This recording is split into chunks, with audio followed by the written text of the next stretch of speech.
Now, the rest of the story. It's called Springfield College now, but 100 years ago in Springfield, Massachusetts, it was the International Young Men's Christian Association Training School, the YMCA Training School. In 1891, the institution's physical education department was brand new. Jim was to be among the school's first phys ed instructors. He was interviewed for the position in the office of Luther Gulick, school director. He was asked to tell a bit about himself. There really was not much to tell, said Jim. He was Canadian-born, a graduate of McGill University and Presbyterian Theological College in Montreal. Jim had also served as a director of phys ed at McGill.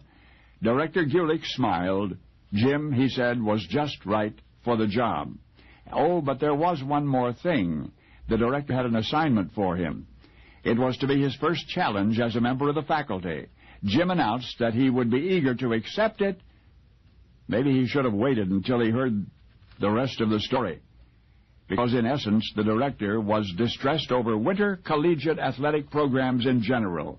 Young athletes should greet baseball season, he thought, in top physical condition. The director insisted they should be ready to compete and win the very first thing each spring.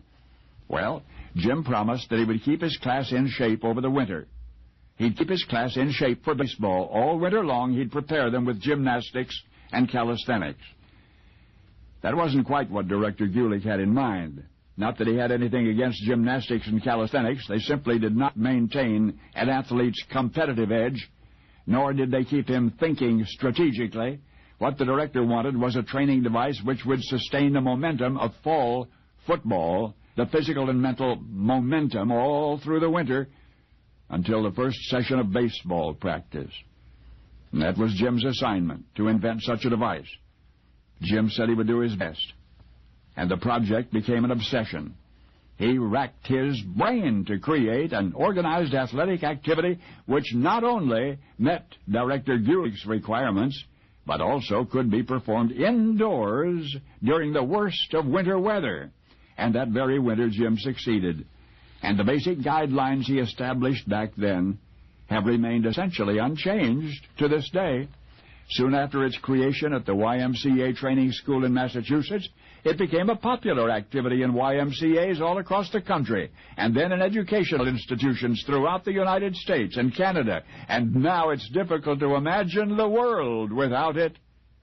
And it all began that winter more than a century ago, when a fledgling phys ed instructor set out to bridge the athletic chasm between football and baseball in his school's small gymnasium.